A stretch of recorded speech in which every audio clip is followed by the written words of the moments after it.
I come to you this morning to talk to you about something that's very close to my heart. And I'm not here to be divisive. I'm not here to offend anyone.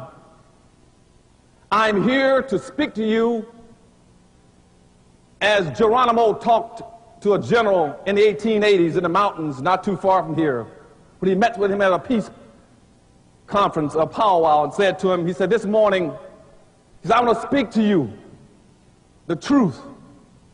And I want the truth to be like arrows that go out from my heart and my soul to your mind and your body. And I want each and every one of you to understand what I'm talking about this morning. You see, I'm very profoundly disturbed. I just left Tuskegee, where black folk are suffering. And I'm very disturbed when I go across this country, and I cannot find the sensitivities and the concerns about black folk in America that I want to see.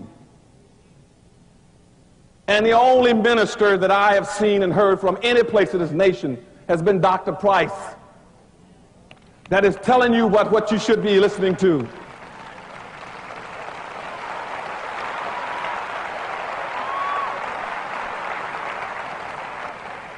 And I've spoken all over this country and all over the world representing presidents and governors. And he is the only minister I've run into so far that violate all the social norms that were exacted on black folk back in the 1790s as this country began to move into an evangelical movement.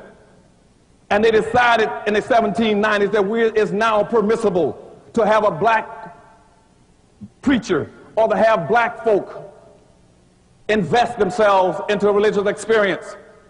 And the establishment in this country says, yes, we will let blacks have their own separate services, but we must pick the minister. We must pick a minister that is controllable. And we must tell him exactly what he's supposed to do. We will license the ministers.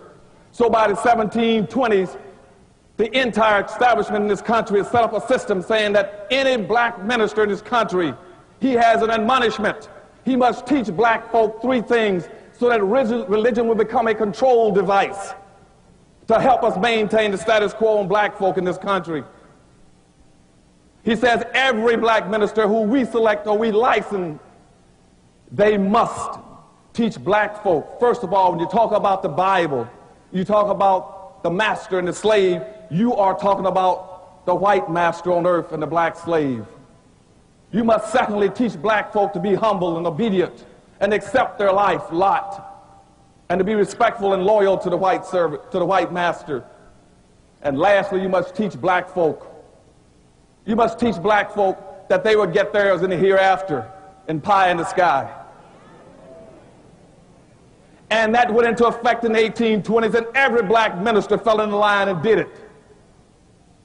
And it stayed like that until after the Civil War, when 119 blacks on October the 19th walked into St. Paul's Church, Baptist Church in Raleigh, North Carolina, and says, we can't take it anymore. As black folk, the suffering is too acute.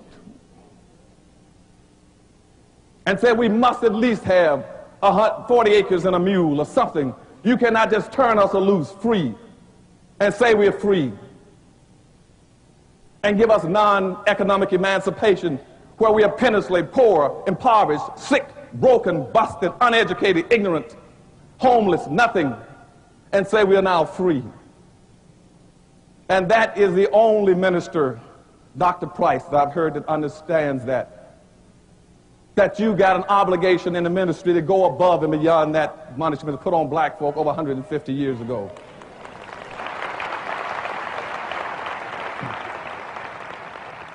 Now, in this area, maybe some of them don't like it. I don't care. I'd learned to respect a man at a distance, and I fell in love with him last night at dinner. And if I can ever be of any help to him in what he's trying to do, he's got my help and my institute's help.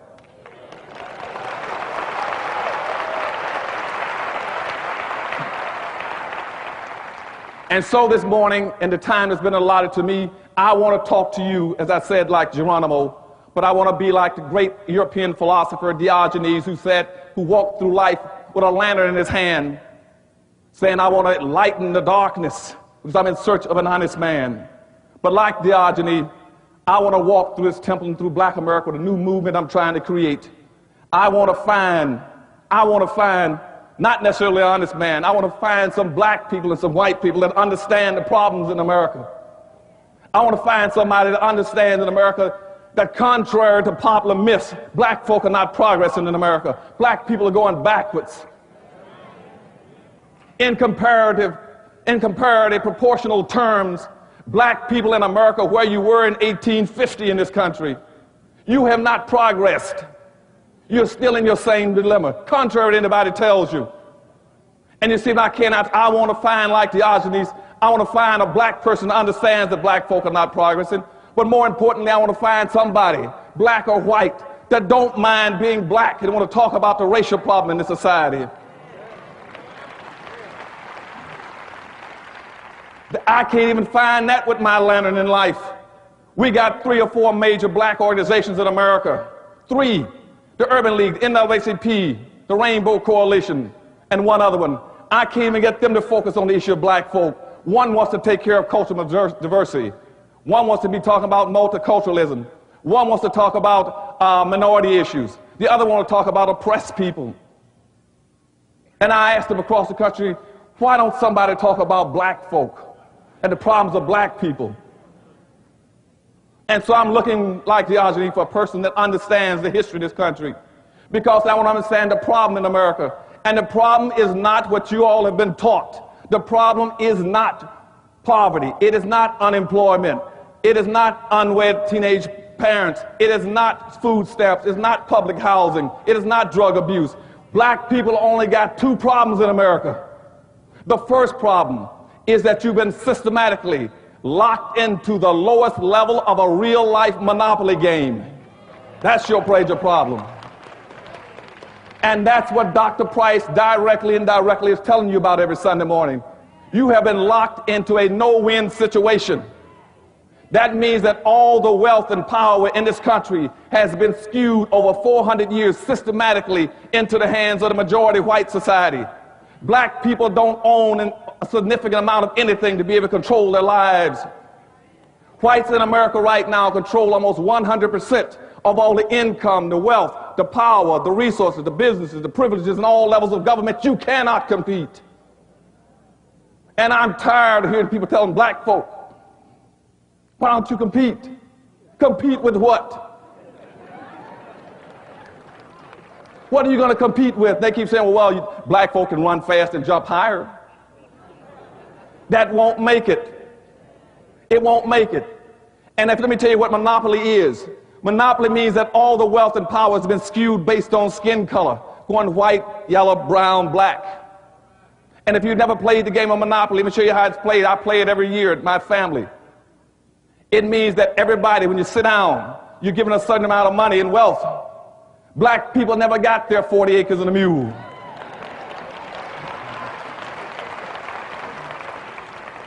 Now we're playing this game of Monopoly. And let's pretend for a second in this auditorium that whites got $1,000 to play the game of Monopoly. Asians got $500. Hispanics got $300. Indians got $100. And blacks got $50 to play the game of Monopoly. Now, never having gotten your 40 acres of mule, you don't own any land.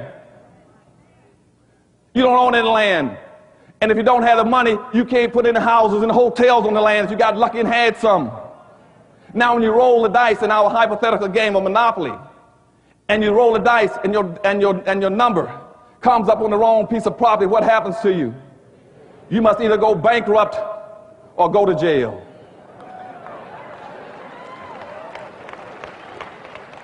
And that's the monopoly game that black folk are locked into. And when that happens to you in life, when you only got 2 alternatives in life, to either go bankrupt or go to jail, that is called an underclass. And black people in America are systematically being forced into a permanent underclass. We will be a permanent underclass by the year 2013. And you got about a 2.5-year window left. If we don't do some very specific things and start to come up with some very cogent strategies, comprehensive strategies of doing some things to focus on that number one problem of redistributing the wealth and power back into the hands of black folk, you can hang it up. Don't worry anymore about retiring. After the next 2 or 3 years, don't worry anymore about going to college. It ain't going to work. The doors are going to slam shut on black folk. And what I'm telling you right now is we're going to have to get it together fast. And to do it, you must first understand what I'm going to be telling you this morning. And my speech is going to be divided into 3 parts. I'm first going to tell you about the problems of black America realistically. As Cochise and Geronimo said, I'm going to give you the truth about the current state of black America, point 1. 2, I'm going to analyze it for you. And 3, I'm going to give you the solutions that we can do together to come out of it. Okay? Now, we got a very serious problem in that monopoly game. We're going to have a converging forces, social forces coming across this country. About 8 major forces are going to push us into that understructure and that underclass position. And let me talk about 3 or 4 of them right quick. First thing, across this country, you're going to have an increasing amount of conservatism. Now, I want you all to understand up front what conservatism means.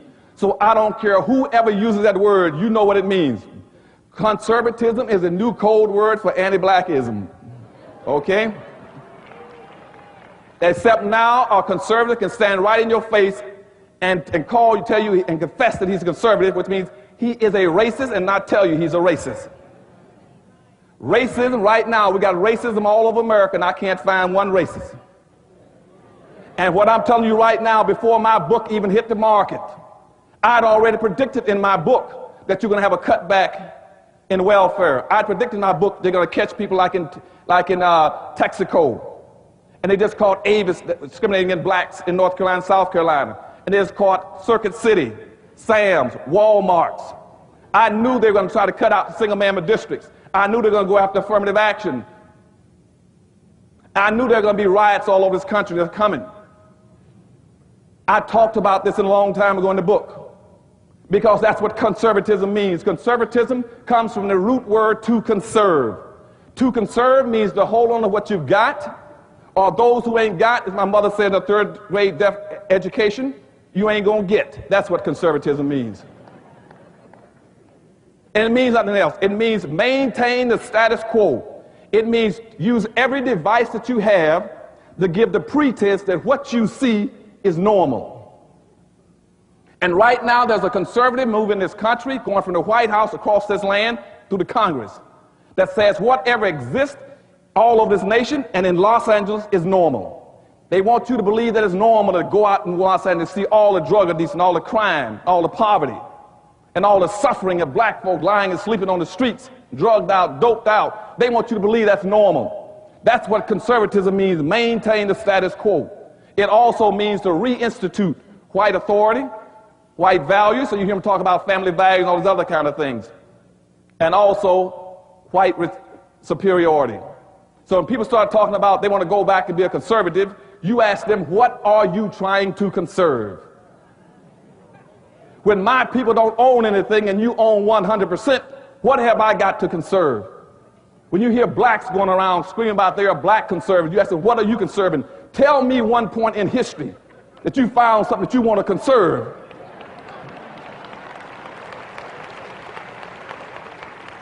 Don't let people run that game on you about being a conservative. You tell them, say, fine, if you want to tell me what are you conserving? And when my people never had anything, why would they want to be a conservative? So the biggest problem we're going to have is conservatism when it goes across this nation. And we as black folk got to understand, now it's not all whites that are conservatives. There is an element that's got everything that want to make that. It's the greed over need. They want to hold on to everything. And so, we're going to have a massive flow. Everybody's going to be talking about conservatism. You're going to see people politically switching, talking about they're moving to the far right. And what we have to do is understand that, and that's going to create major problems in this country. One, you're going to not only see an increasing amount of negative hostility towards black folk, every piece of research in the country tells us that, even from the Jewish organizations, that you're going to see more anti-blackness now and in the future than you've ever seen in the last 60 years since you left the civil rights movement. Two, we see organizations all over the country now, paramilitary groups, Aryan groups, Vipers, Freeman, Skinhead, Baldhead, all kind of groups that are organizing in optimistically expecting and anticipating a major clash in this country between blacks and whites. We've had 28 states in the United States now to pass concealed weapons laws.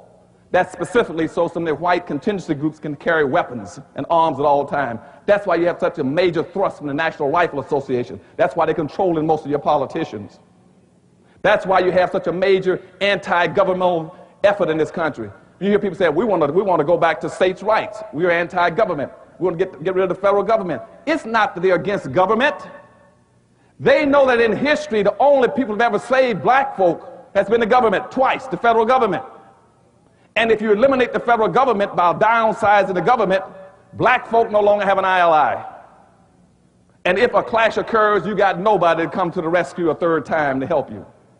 You see, you were pulled out of slavery by the federal government. You were pulled out of Jim Crowism by the federal government. There are contingencies in the country that says the next time there won't be a federal government to pull blacks out. And you hear them talk about their anti-government, that's what they're talking about. They're not against government. And later on you hear me tell about why they're not against government. Because you see, primary wealth in this country, the primary responsibility of government is to move wealth and to move power. And that's how the dominant society got its wealth and its power, by using government. But now they want to make sure black folk don't have access to it. That's why they're anti-affirmative action, but I'll get into all that a little later. But so the biggest thing, one of the biggest things that are going to drive us in this underclass structure will be conservatism. The second thing is that you're going to have an unending influx of immigrants into the country. And that's what Dr. Price is talking about. And nobody, no black politician, no black organization wants to deal with that issue. They will avoid it at all costs, even though in their hearts they know that's one of the biggest problems for black folk. We anticipate in the next 10 to 12 years approximately 8 to 6 million Hispanics coming into the United States and 41 million Asians. You have been the majority minority for 400 years in this country. You have been the number 2 population for 400 years. You're going to get kicked out of being number 2. You're going to go down and become number 4. Now, common sense, even a third grade education would tell you, if you didn't get anything when you were number 2,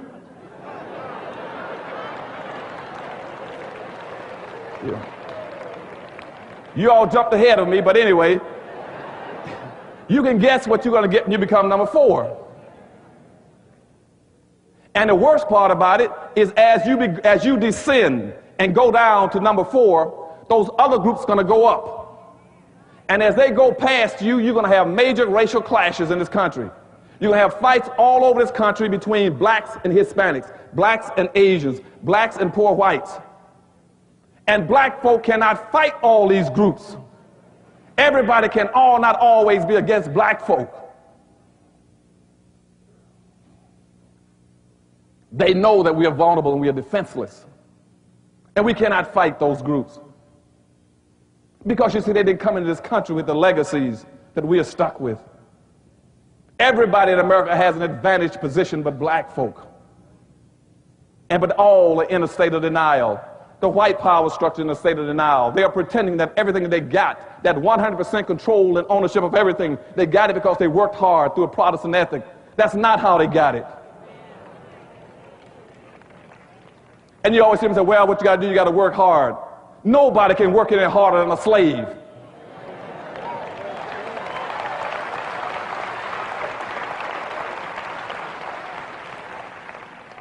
But they're going to keep running these games on black folk. And at the same time, we got black folk that are accepting that what we got to do is work harder. And you see, when we get into that in a few minutes about history, what the power structure really wants is what we call unearned income. Slavery was nothing but unearned income for whoever owns the slave. And once slavery ended, that's where Wall Street came from. Wall Street was based on slavery. Everything that blacks were producing went to Wall Street then. And now that all that money that's amassed on Wall Street is still producing unearned income. All that money is producing a regular salary for people. It's in stocks and bonds and dividends. They don't have to work. Never had to work. But we're going to talk about that later on. So what I'm saying now is that you're going to have this massive influx of immigrants into the country that are better equipped. They don't have your legacies. They don't have your disadvantages. They're walking across the border. They're going to get a free lunch. They don't have to pay dues. But you got public policies in this country that are equating them to black folk.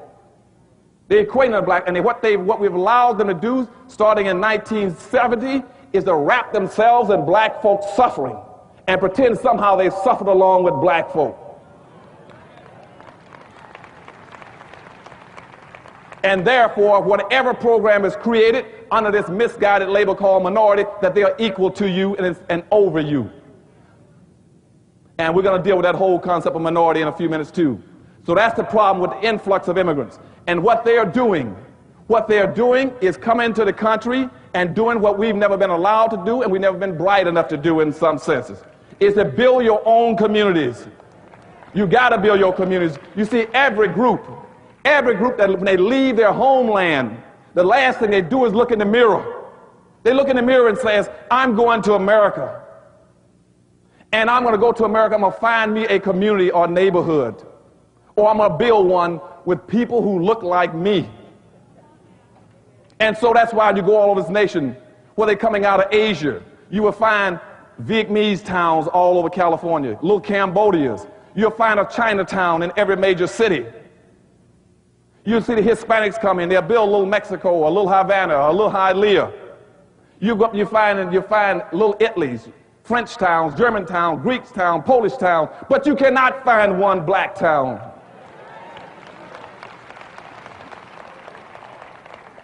And we are the only people that keep trying to integrate. We are the only people, rather than looking in the mirror and saying, I see somebody that looks like me, I want to go find and build me a community of people who look like me. We're doing just the opposite. That's your second problem, is inappropriate behavior of black folk. We keep looking in the mirror and says, I want to get away from everybody that looks like me. You can't have any power and wealth doing that. If you don't have a community, you cannot rebuild Los Angeles without a black community. If I cannot come in this city, you can tell me where every black lives, where he stays, where he works. You don't have a community. And all of you that want to go in business, don't waste your time. You cannot start a business and operate without a town or a community. Why can't you do it? Because without a community, you have no market. If you don't have a market, every black is going to go by your store at 200 miles an hour, heading for the suburbs and heading for the malls.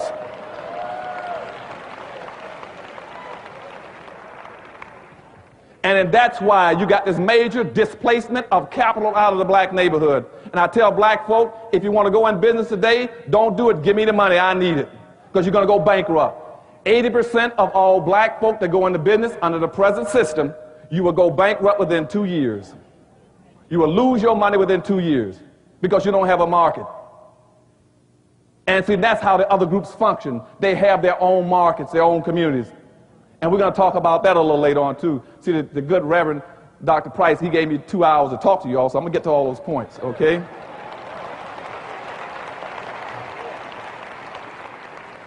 So we got major problems. That's the second thing, is dealing with this influx of immigrants. And what I'm telling you is that they're not coming in here to be your partner or your ally. They're coming in to compete with you.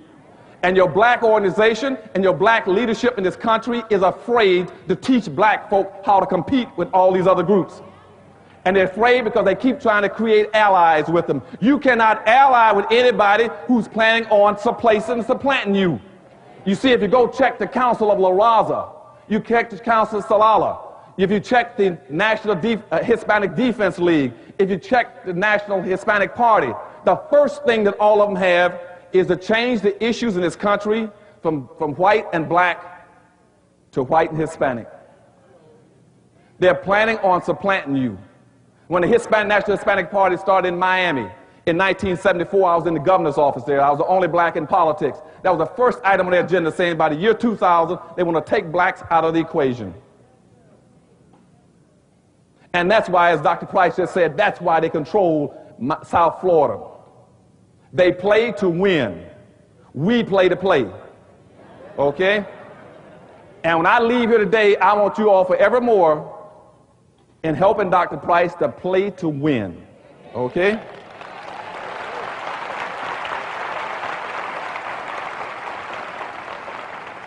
The third thing that's going to hurt us and push us into this underclass structure is technology. You got blacks running all over the country telling black folks, some people, well, what we're going to do, we can overcome racism. We get involved in technology. Won't happen. Technology has never been a friend, an ally of black folk. It has always been our worst enemy. Why has it been? Because you see, racism has always kept us in our place. And technology has always come along and run over that place. That's why technology has always been our enemy. See, when you keep a black man as the porter, then all of a sudden you come along with a floor sander, he's gone. You keep him as the elevator operator and you put a computer in the elevator. You keep him as a dishwasher and you get an automatic dishwasher. You all understand what I'm telling you? So when black people come to you telling you, well, you get technology, no. You say, no. What we have to do is to get control of, get behind technology so to stop running over us. And I got friends in Washington, D.C. going all over this country telling black folk, you got to get into the information highway. And you can overcome racism. Whites were not that dumb. You cannot get on the information highway and overcome racism. Because the information highway is like any other highway. It's a transportation system. And what you should be asking yourself is, what are you transporting? If you don't have anything to transport, you can't get on the information highway. So what we got to be talking about as black folk is owning and controlling. It's just like when they invented the highway, the airplane system, the shipping system, the train system. It didn't advantage black folk because we never owned the trains, the planes, and the ships. What we got to do right now, starting with your church, is try to figure out how we can own and control more. Then the highway makes sense to us. Okay? Now,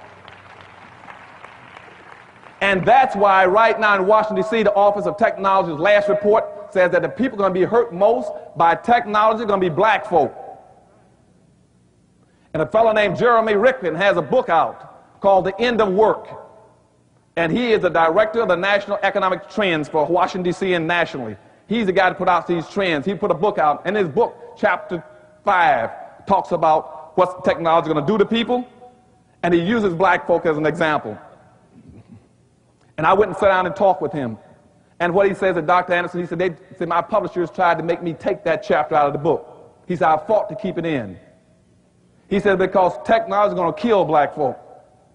And read that book, and that's what he's talking about. He says because black folk don't have any control of technology, don't own anything. And that's why we're getting ready to lose all our radio stations in this country. We're going to lose all of our television stations in this country. Because what's happening now, they've lifted the allocation cap, and now it's called social Darwinism, economic Darwinism. Whoever got the most money now can buy anything they want in technology. And so the few black stations we got in the United States now up for grabs. And as a matter of fact, even the cable system is going to be up for grabs because we don't have the money and resources. We can't compete with the whites now who want to buy all the systems. And once that happens, you can't get your information in. Now that would not happen to organizations, to groups like the Hispanics. Because see, the Hispanics got smart enough, they built communities. Then they took their language and they built a fence around their communities. They use their culture to protect their communities. Where is your culture in Los Angeles for black folk? Where is your fence? And we're going to talk about that later on. You are vulnerable. The fourth thing that's going to happen to you is that this whole contract with white America is not anti-liberalism. It is not anti-Democratic Party. It wasn't even anti-Clinton. What it was they were trying to answer a question that's been haunting white America for about 30-something years. And that is, what do you do with 36 million obsolete black folk?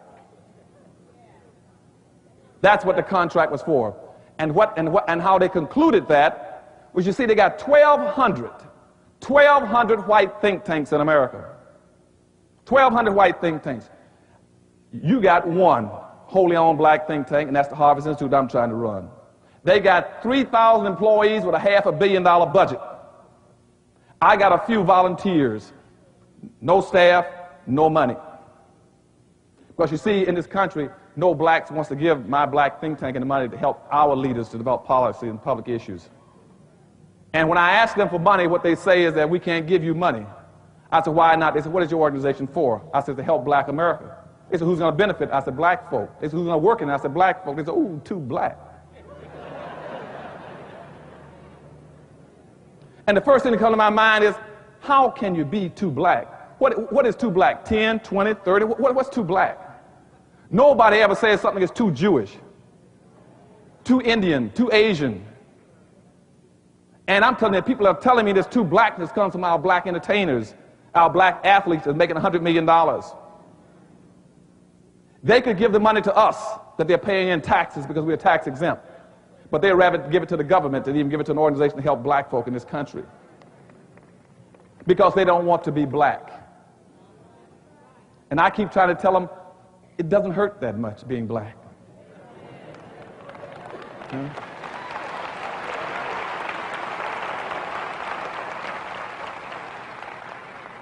Now, let me move a little fast. I'm talking too slow. I'm going to speed up now, go real fast. You all keep up with me. Now, what's going to happen now, what these think tanks decide to do in the contract with America, they found out through their research that approximately 68 to 7% of all the blacks in America work in some level of government. This happened as a direct result of the civil rights movement. See, at the end of the civil rights movement, instead of moving against the problem to get more wealth and power for black folk, our civil rights organizations pushed us over and looking for jobs. And so all of our black folk then, over 50 to 60% of all the blacks that got jobs after the civil rights movement went into government.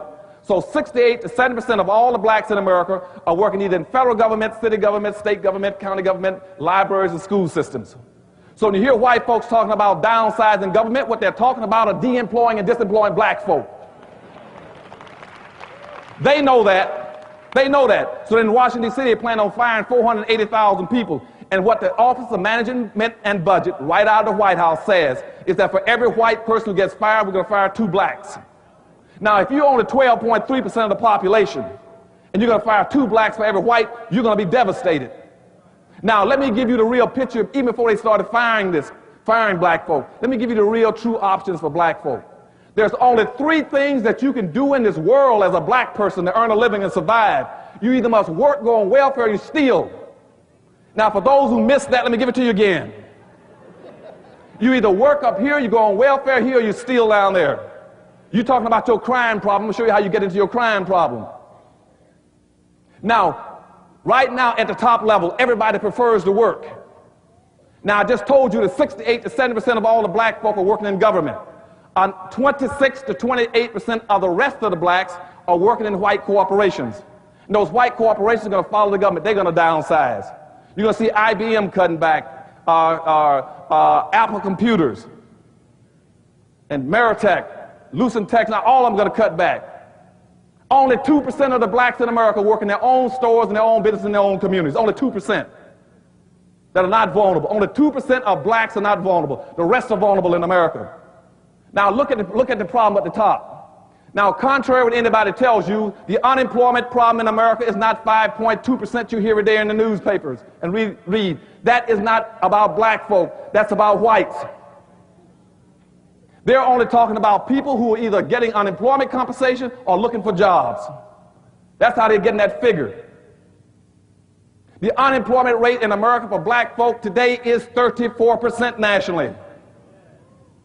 Now, if you want to understand how devastating that is, think for a second. Follow me along. Think about this. When the unemployment rate in America for whites went up to 25% in the 1920s, they called it a depression. Now, the unemployment rate for blacks hasn't even come down to 25%. But when the unemployment rate went up for whites and hit 25%, they used every level of government. They said it's a depression and every piece of machinery, money, anything must be used to bring that unemployment rate down. And now with black unemployment rate, not at 25%, at 34%, nobody cares. They say we can't, that's not the role of government to help with the unemployment problem. 34% for blacks nationally. Now in Detroit, Michigan, Baltimore, and New York, the unemployment rate is 45%. Don't think that's bad yet. I'm giving you the worst stuff yet. In Pittsburgh, it is 49%. And for black youth in this country, it is 57%. That's why you got your problem out here on the streets. Because nobody wants to give you the true facts about why you got problems. Now that's at the top level. Now when you kick those people out of those jobs in the government and out of those corporations, they must go down to the second level. I'm going to show you how you get into your underclass. You kick them down to the second level. But the conservatives in this country have already made preparation for you when you come down to the second level. That's called welfare. They got preparation. They said, when you come down here, don't plan on staying here. We just had welfare reform, which means you can't stay here on the second floor either. And now to do welfare, so you can only be on welfare for 2 years, we're going to kick you off of that, which means you must go down to the next level. But before they kick you off the second level, look at the second level already. The poverty level in America for black folk is 35%. That means 35% of all the black people in this country got a zero, negative, nil, none net worth. That means they own nothing. 35%. 47% of all the black children in America are beneath the poverty level. I just left New Orleans. New Orleans. That's why I had tears in my voice and my eyes a few minutes ago when I talked about leaving New Orleans and Tuskegee University. In New Orleans, the poverty rate there for black folk is 80%. And somebody got to wake up. You can't stand that kind of poverty.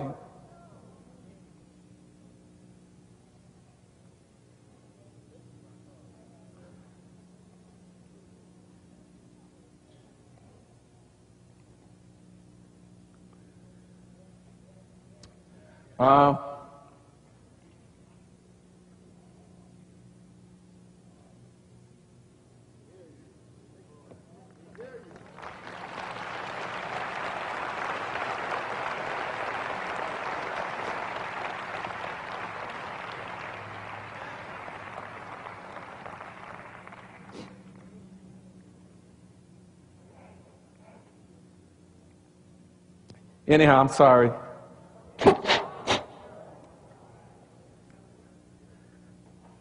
The poverty rate for black youth in this country is 47%. That means they can't even make daily bread.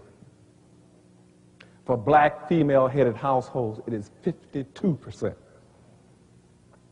with 2 children in the family. And nobody cares. Nobody cares. And so they're going to now have welfare reform to kick them off the second level. So now they must go down to the next level. The next level is crime. Your crime rate in America is going to go straight up within the next 2 and 2.5 years. Straight up. Because see, black folk are not simply going to disappear, they evaporate. Even if you don't care about them, they're not going to evaporate. Now, let's look at the crime rate already. In the most productive years for a black man in this country, but all these black men in this room, your most productive years are between 20 and 35 years of age. And already, 40% of all the black men in America are either in prison, on parole, or probation. 40%. And black women want to know why they don't have any husbands or fathers to their children. In the state prisons, 47% of your state prisoners are black. 52% of your federal prisoners are black. And 96% of all the prisoners in the United States, all the black prisoners, 96% are black men. And nobody cares. Nobody seems to care. Now, this is not new. Because you see what's going to happen now, you're going to have a new growth industry in this country. The new growth industry is going to be owning, operating, and building prisons and selling services and goods to them. And there are 2 major corporations right now, I won't give you the names, have already set up a big contract to take over some of the monies of it. The government passed what's called the Omnibus Crime Bill for $29 billion to build more prisons in the United States. And 2 big companies have found out they can get $82,000 for every jail cell they build and $27,000 a year to operate the prison for per prisoner. And just in all those black prisoners you find, just the black male prisoners, for supplying them with shaving lotion, underarm deodorant, and soap, that is a $3 billion a year industry, and black people don't get a penny out of it. People are already making money off of our people in prison. And nobody even cares about where the money is going and how they're making the extra money, even after they criminalize you. Now, this criminalization process didn't start here, so let me get with the public policy and show where everything started, and let's analyze it with history very quickly. The whole problem goes back to 1619. In 1619, there was no such thing. Y'all be clear on this. There was no such thing, basically, as racism. Racism didn't exist before black slavery started. You had conflicts between ethnic groups. You had conflicts between religious groups. And you had cultural disagreements. But you never had racism until black enslavement started. Racism is a word that means race. It means group. I don't want you to let people keep telling you that black people can be racist. You cannot be racist. The word does not exist for you. Racism means group-based. Racism means a power relationship. A power relationship between two groups, where one group owns and controls so much that they can use their wealth and their powers to deprive and hurt and injure another group. That's what racism is. And no place can you find a black person on earth that can be a racist. Only thing you can get at best is a black reactionary. That means a black person who's reacting to white racism. And I want people to quit calling Farrakhan a racist. Farrakhan is not a racist. What Farrakhan is doing is reacting to white racism. If black folk had been racist, they'd have been racist 400 years ago. They would have stopped people from depriving and hurting and castrating and lynching and exploiting them 400 years ago. That's why if you go back through history, you cannot find one single solitary instance any place in history on this earth where black folk have had enough power and wealth to come together to do injury to another group and take something from them. In the United States, you've never seen any blacks come together as an organization, as a group, to hurt any other group.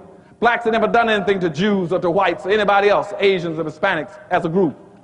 We can't practice racism. We don't even have a community to practice racism.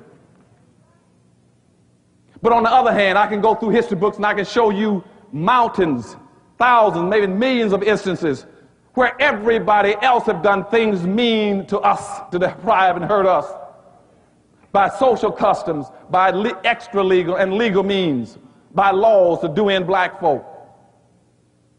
You can't be a racist unless you got power and wealth for your group to be able to hurt other people and take and do them in, and we don't have it. So all we are reactions to white racism. And so in 1619, when they started bringing blacks into this country, they brought blacks in this country for the very specific reason, initially, as indentured servants. They were sold off a Dutch ship for water and supplies. Blacks did reasonably well in the United States between 1619 and 1920, about 1924, 1925, in that general time frame. They served out their indentureship. Between 1626 and 1638, they began to intermingle with whites. Some of them intermarried, interbred. In 1638, the founding stone for racism in America was laid. The state of Maryland put out the first public edict that started racism for blacks in America. They put out an edict, a public policy called the Doctrine of Exclusion.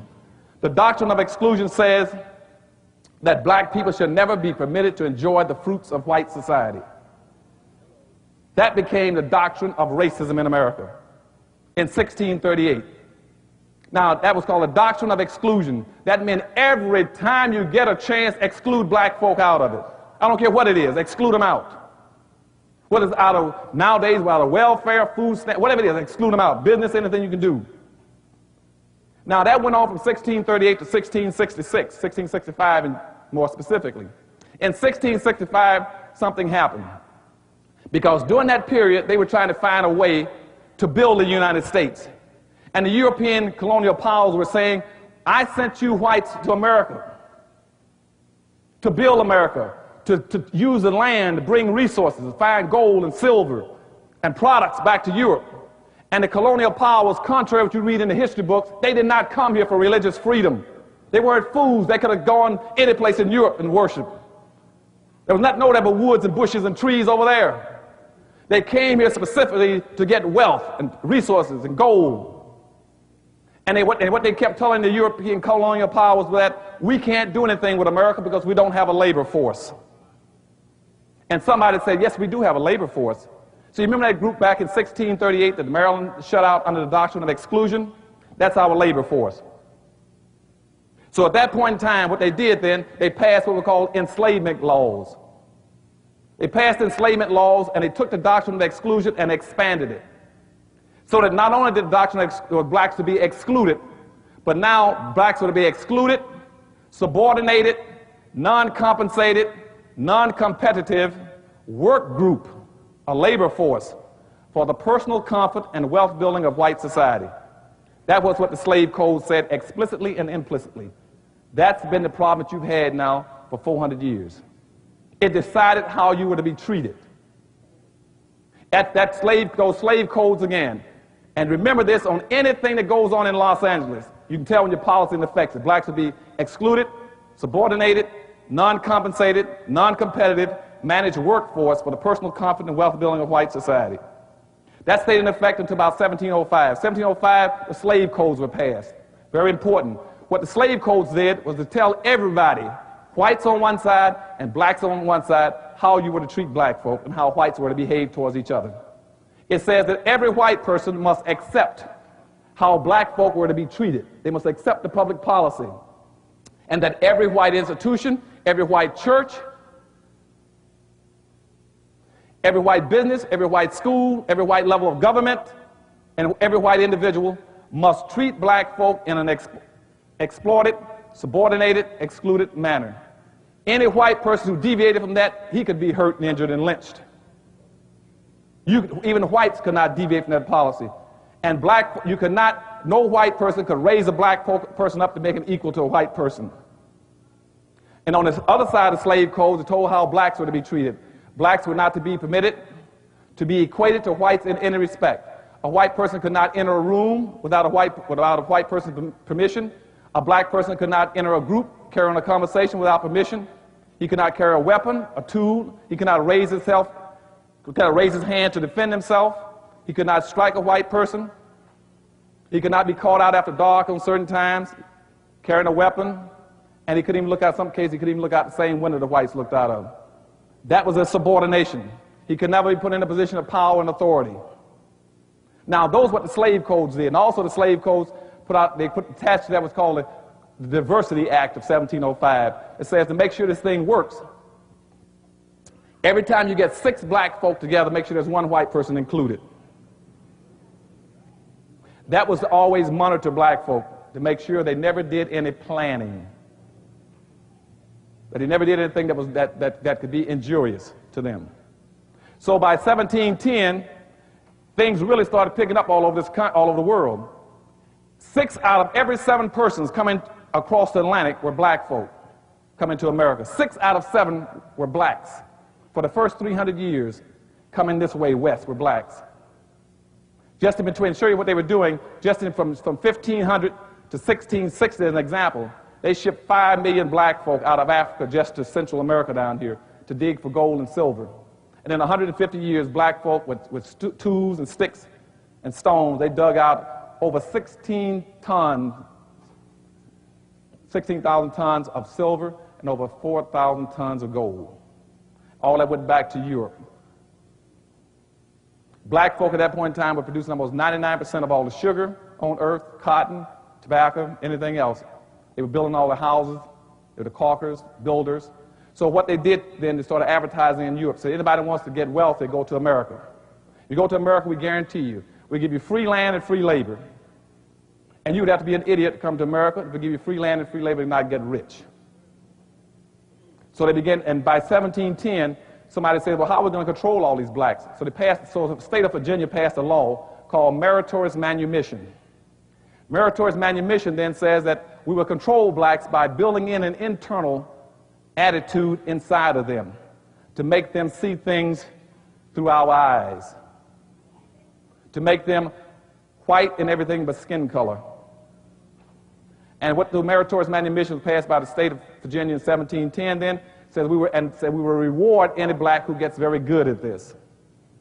And so if any black person saves a white person's life, protects a white person's property, invents something that a white person can make money off of, or if he squeals on in the slave revolts, he would get freedom. Okay? And so I tracked from 1710 all the way up to 1860s. And out of over 200 some possible slave revolts, a black person squealed in every one of them. And so following that up, so in 1712, there's a guy down named Willie Lynch, 2 years later down in Jamaica. He heard about the law, and he came up to Virginia and says, I know how to do it. I can help you set up a system where black folk would never, ever organize and come together again. He says, I got a lot of experience in the islands on treating blacks. And so that's what y'all heard about the Willie Lynch letter. That's what that case. So Willie Lynch came up 2 years later, and they paid Willie Lynch to be a consultant to carry out what was enacted in Virginia in 1710. He says, I would divide blacks along lines of sex, along lines of skin color, along lines of age, tribe, everything. He said, in that way they'd never get organized again. They would never, ever have a community. I would divide them so they'd never have a community that would be functional. And Willie Lynch started that, and as Willie Lynch started that, blacks began to squeal on each other. 100 years later, by 1840, for instance, I had over 6,000 blacks in the United States that were slave owners. 6,000 blacks owned other slaves by 1840. Because as soon as they got free under meritorious manumission, they ran out and tried to be white and hired and bought them some black slaves. And then when you saw tears coming out of my eyes, I just thought about, again, I was thinking about down in New Orleans. Down in New Orleans, and blacks down there saying, Dr. Hansel, what can bring us together? And I said, you got a big problem. They said, why? And that's why I had the tears. Let me tell you something. In New Orleans was the epitome of black folk doing another black folk. On the eve of the Civil War in New Orleans, you had almost approximately 812 free blacks in New Orleans on the eve of the Civil War. 642 owned other black slaves. Then in the Civil War, New Orleans put together 2 full regiments of blacks to fight with the South to keep slavery. And worse than that, one of the biggest slave revolts occurred in New Orleans, where blacks tried to break free. And do you know that the free blacks joined the white plantation owners and went and put down the black slave revolt? And the worst part about it, they chopped off all the heads of all the blacks that were revolting and put them on poles leading all the way from Jefferson Parish all the way into the city of New Orleans as a warning against any other blacks trying to get free of the system. And see, that hurts me when I hear about that. And so, you see, you got that meritorious manumission policy saying, keep black folk divided. So between 1712 now and up until the Civil War, some things started happening that's very profound for you all in understanding your racial situation out here. By 1750, black folk peaked out. The population of blacks in America got up to 34%. And then the white society got very scared with that. They said, with that kind of number in this country, there's a possibility that blacks might get together with Indians. So then in every treaty that whites were signing with Indian treaties, they put an incentive in there for the Indians to turn against black folk. They say every time you catch a black, you got to turn him in. And they would pay an Indian $20 on average to chase down an escaped runaway slave, to track him in the woods and bring him back to his plantation. And because of that, Indians in America allied with the white dominant society. And I keep hearing blacks bragging about the fact how much Indian blood they got. Indians were not your friends in history. They were not your friends. And I don't mean to put the Indians down. Indians got special problems. I'm not putting anybody else down. I'm not going to put the Hispanics down. I'm going to tell you the truth. And out of the 5 civilized tribes out of the 5 civilized tribes in the United States, all five of them sided with the South to keep slavery. In a 20-year period between 1840 and 1860, the biggest killers of blacks in America were Indians. And see, the Indians then, so that's what they were trying to get, that kind of an ally between whites and Indians, so that blacks could not ally with them. And that's why every civilized tribe was a slave trader. Indian tribe was a slave trader and a slave owner. As a matter of fact, in Camp Smith, right not too far from me in Texas, in 1867, in Camp Smith, the Choctaws and the Chickasaws still had slaves even 2 years after the war and wouldn't turn them loose. And the United States government gave them $300,000 to turn black slaves loose, to the Chickasaw and Choctaw Indians, and said, we'll give you $300,000 and take this money and divide it up and turn those black slaves loose and give them some land. And they never, by 2 years later in 1869, blacks were coming to Washington saying the Indians never gave them anything. And to this day, blacks never got a penny from the Indians. So what I'm saying is everybody has been against blacks because we've never been united. But so when I leave here after today, I want you all to be together, okay?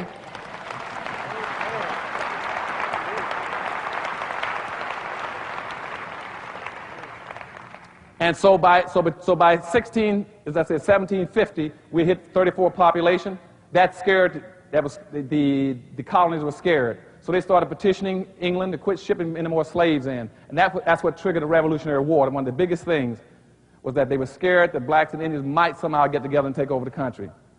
And so after the war was over, well, let me get before that. Then the Constitution was written. When the Constitution was written, what they did, they went back and picked up the slave codes I told you about, the slave codes and enslavement laws. That's why in the United States Constitution they classify you as 3/5 of a human being, why they passed the Fugitive Slave Act, and why they condone, okay, slavery. That's why you got locked into that whole system.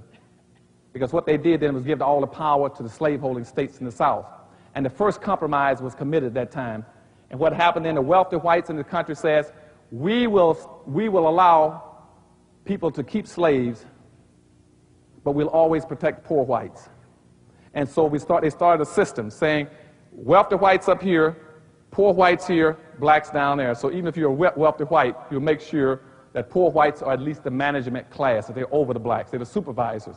So the blacks go into the ditch, the white will stand over it, the poor white will be over the ditch. If you put a black person on the truck, the white will drive the truck. Okay? That was a commitment that was made that poor whites would always come at least right above blacks.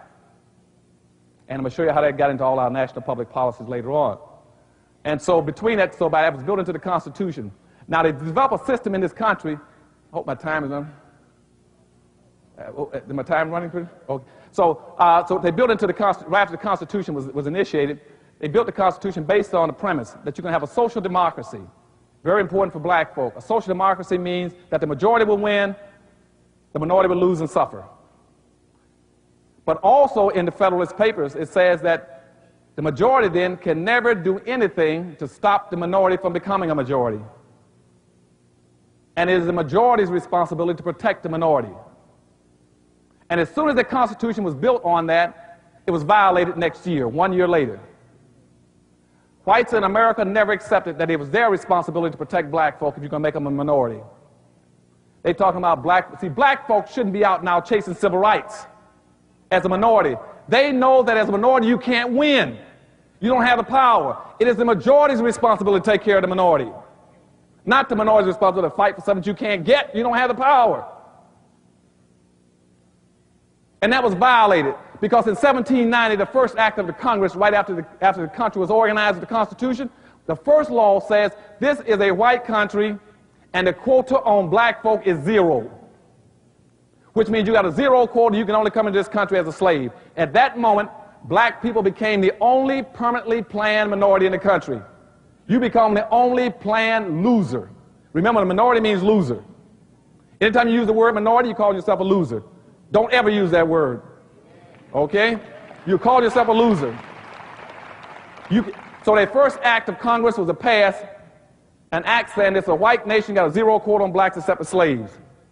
Nobody else you see in that minority category is there a law on you. Nobody says how many women you can have, how many gays you can have, how many handicapped, how many veterans you can have. Only blacks.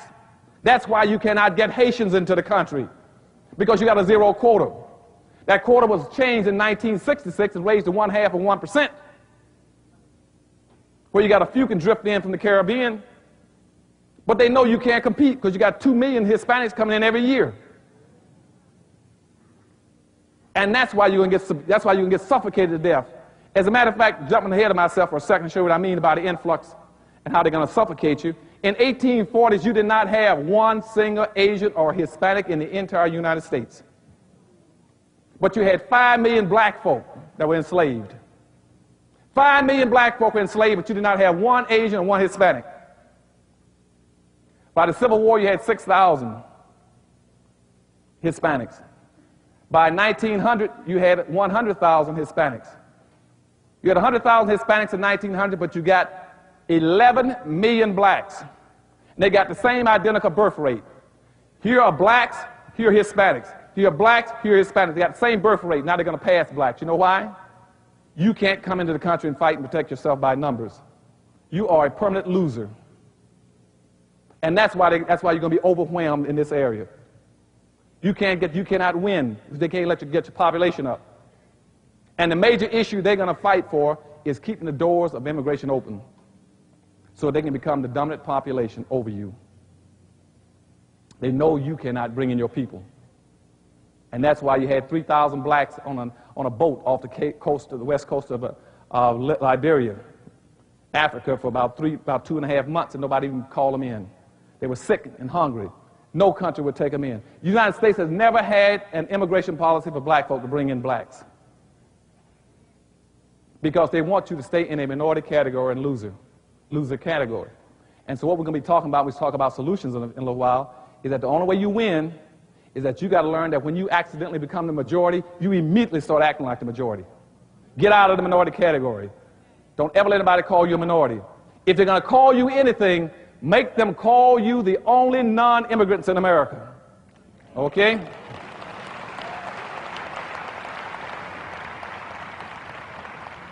Every public policy that you develop, every program that you develop it for non-immigrants.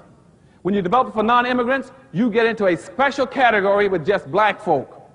You immediately, that word non-immigrant reconnects you with your history. It reconnects you with how you got here. It reconnects you with your culture and your past. Right now you have no past and no culture and no future. And the other thing that does when you start using the word non-immigrant is that you jump ahead of all the other groups. As immigrant takes on a negative, you say, hey, I'm not an immigrant, I'm a non-immigrant.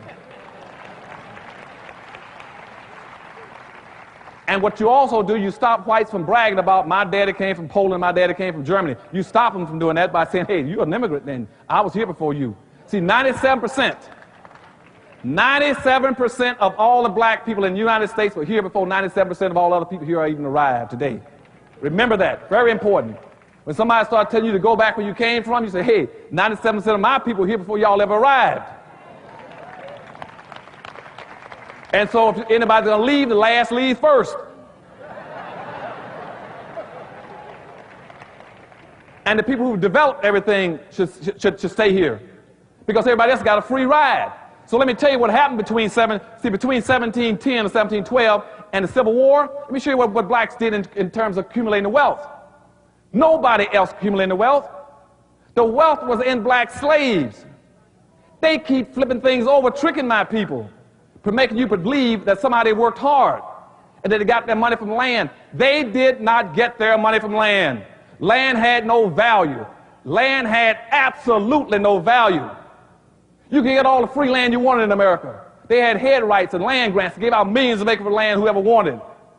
You could go in the United States and go out to what we call the frontier, where Indians were, and say, I own from here to that mountain, drive a stick in the ground, go down and file a claim.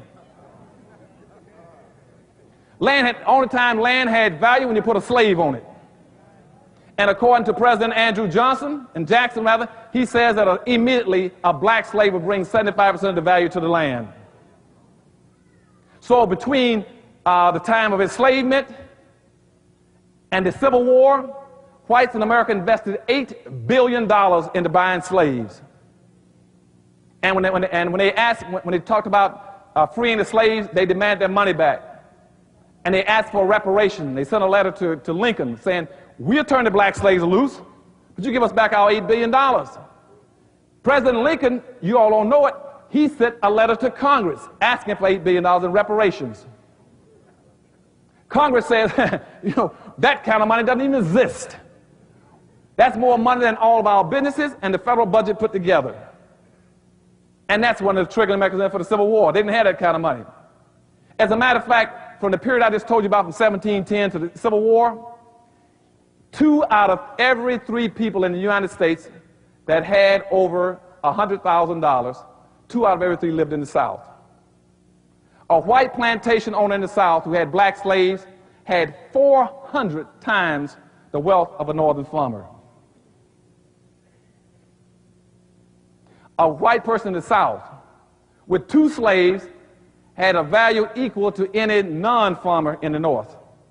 If I take the white person in the North and add his house, his land, his animal, his tools, and his savings together, if you own 2 black slaves in the South, you had as much as a white person in the North.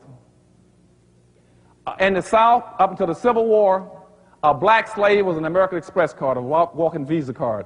A white person did not have to work. All they'd do in the morning was get up and get his 2 slaves off to work and lay and wait for them to come back. He didn't have to work. On the eve of the Civil War, to show you what that means in terms of having a slave, black people in the South, on the eve of the Civil War, picked and sold alone over 1 billion pounds of cotton and was sold just to England alone. England paid 48 cents a pound for that cotton. That money from that cotton gave every white person in the United States $500 without even working. On the eve of the Civil War. So what I'm telling you is that they didn't get their wealth from working hard. And I went back and looked in 1860 and said, in the 1860s, what did black folk own, even the free blacks? In that time, poor blacks that were free in America, the blacks in general, they had 1/2 of 1% of the wealth in 1860. I checked again in 1960 and see what they'd accomplished. After a Civil War, World War I, Depression, World War II, Vietnam War, Korean War, and the Civil Rights Movement. See what blacks went up 1% in 100 years and all those catastrophic international events. The wealth was frozen in 1860. And even today, blacks control less than 2% of the wealth. You have not moved. Blacks don't own anything that has any value over 2%. So what I'm saying to you now is that that's where the wealth came from. And starting from 1860 up to now, that became what we call inherited wealth. The white society nailed that wealth down. So that now that it's passed on from one white generation to the next, to their offsprings, children, parents to child, parent to child. It's been going on now for 15 or 16 generations. And what does that mean for you as a black person? That means that the average white person, because racism exists, and without racism it wouldn't be important. Because racism exists, every white person is born with 87% of what he needs to be successful in life with his skin color when he hits the earth. All he needs to do is be successful now, is get a scheme in his head and persevere. Because everything he needs is either in his culture, in his community, in his neighborhood, in his family, in his school, in his business, and in his government. He's going to run into it sooner or later just by staying a straight course. And for that reason, you see, Ted Turner and Donald Trump can go bankrupt, become a millionaire, go bankrupt, become a millionaire over and over again. Doesn't make any difference. A black person, if he ever becomes a millionaire one time, you've got to hold on because he'd never do it twice. Because, see, a black person is born with 0. Why is he born with 0? When a white child comes in with 87%, a black child comes in with 0. Because it's called inherited wealth. I just told you everything is locked into the white culture. And so our black child cannot inherit anything because what we've been focusing on. We have been dealing with symptoms and not problems. For all these years, we talk about how can a black kid cannot inherit food stamps. He can inherit welfare. He can inherit public housing. He cannot inherit a job. So he comes in at zero. He cannot compete against a white child because as parents, you're letting them down. You're not giving your child a fair break. He can't compete.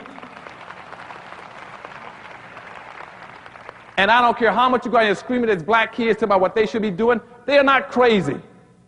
You're not giving them any tools. You're trying to motivate kids. You cannot motivate a child to be successful. Motivation only means giving people interest in doing something. What you got to do, working with Dr. Price, you got to empower these young people. There's a difference between motivating people and empowering. I see all these blacks running around the country saying, I'm a motivational speaker. That's a pimp and a hustler. You don't motivate black folk, you empower them. Now here's the difference between motivation and empowering. I can motivate everybody in this auditorium this morning to want to go to Europe and lay on the beach and enjoy a good life, lay at the hotel and eat well. I can motivate you. But if I don't give you the money, the tools, y'all understand what I'm saying? And I don't give you the tools, the ships, the boat, the airplane, the hotel, I'm playing games. Am I not? And that's what they keep doing with black folk. They always want to motivate black folk rather than empower them. And what I talk about all the time, all this country, and I'm going to work with Dr. Price on, is that give you those tools.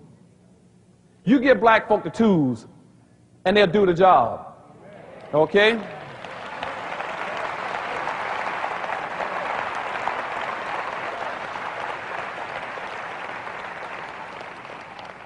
I'm watching the clock. I don't know how much time I've spent so far.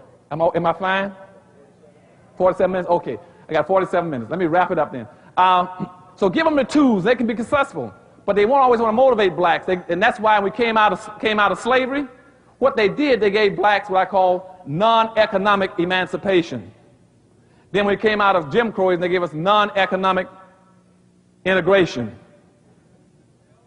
See, money never entered the picture. Why didn't it enter the picture? Because here's why it's important for you all to remember this.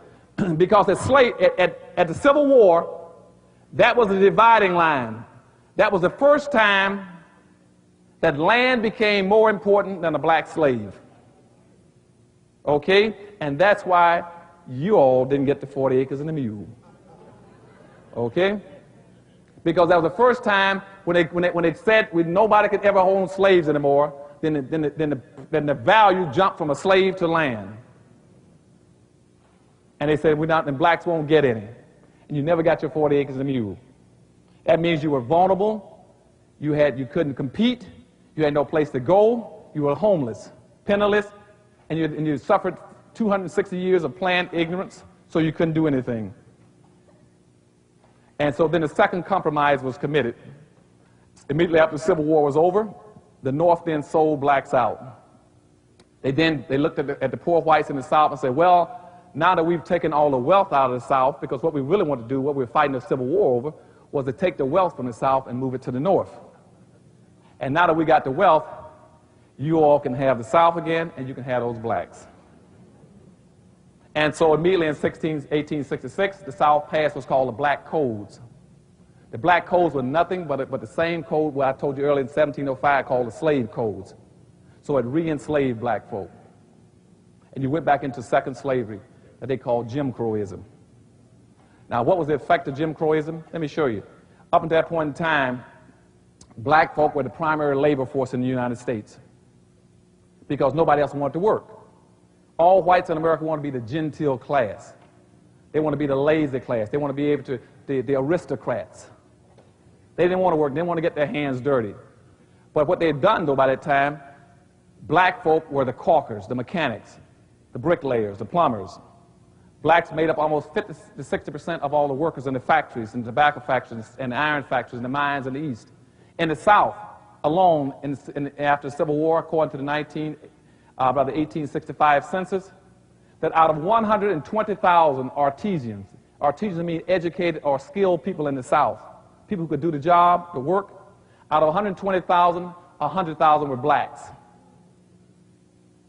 So by 1867, it got tricky. Now that the war is over, America then started their little game with the immigrants again. So between 1866 In 1880, they brought in 12 million European immigrants into America. And guess what happened to poor blacks again? They got booted out of those positions. They got kicked out. In the North, they created something called UNIONS, unions.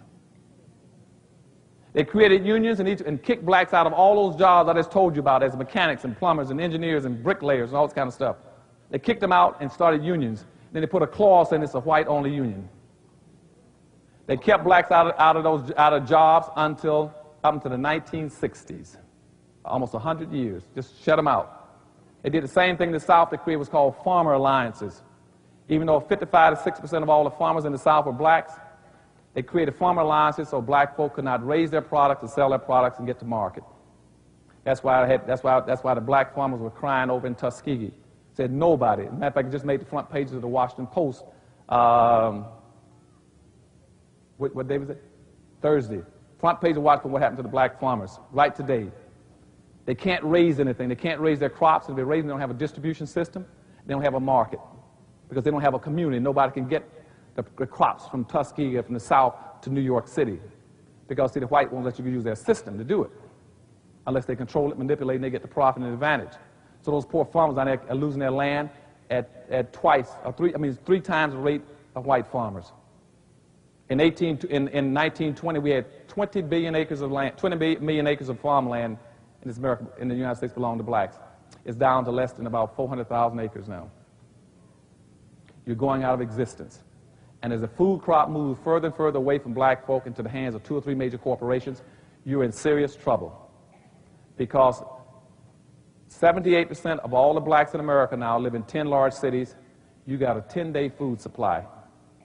If somebody wanted to, they can starve all the blacks in America to death in less than 2 weeks. Your farm, you're losing your farmlands and everything else. Nobody want to make an issue out of it.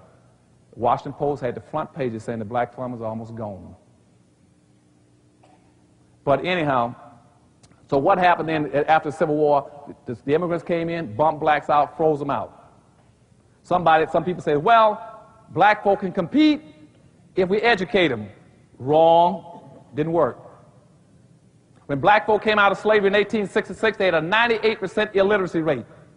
That means only 2% of the blacks in the United States could read and write in the 1860s. But by 1900s, blacks reduced their illiteracy rate from 98% down to 40%. Blacks learned faster than all those white immigrants that came into America. Blacks cut their illiteracy rate faster than all the European immigrants. But when I went back and did analysis on job mobility and on money and wealth, guess what happened? The whites that came in, they went up, blacks went down, which means education was not the factor. So you tell a child to get an education, and you don't deal with racism, it won't do any good.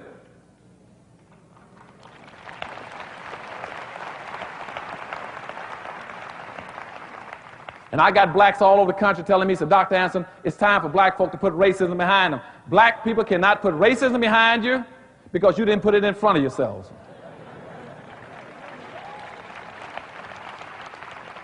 You don't have the power to put anything behind you. And the most dangerous thing you can do is to start talking about cutting yourself away from your history and the fact of racism. Because let me tell you all why. And remember this, there's only 3 ways we could have possibly gotten into our dilemma. Either we were where we are because God wished it up here, or because we are genetically inferior down here, or because somebody's been playing games in social engineering. One of those 3. Now, I don't believe God wished black folk to be in this dilemma. But yet, the dominant white society taught that and used their churches from 1600s up until 1860 to say that God wished it. The blacks somehow were smited, being an offshoot of Ham. Remember that? They used the Bible to teach that black folk were inferior and that you were justifiably slaves. Then from 1860s up until present day, they've been using genetic. That's why you got a book called The Bell Curve, saying that you're genetically inferior. That's why you're in your dilemma. And what I tell blacks over, both of those are tails. You're where you are because you've been socially engineered. The last thing, people have been playing games with you, manipulating the circumstances, controlling you. And if somebody has socially engineered you into your dilemma, the only way you're going to get out is for somebody to take the responsibility of what? Socially engineering you out. And that's why I created the Harvest Institute.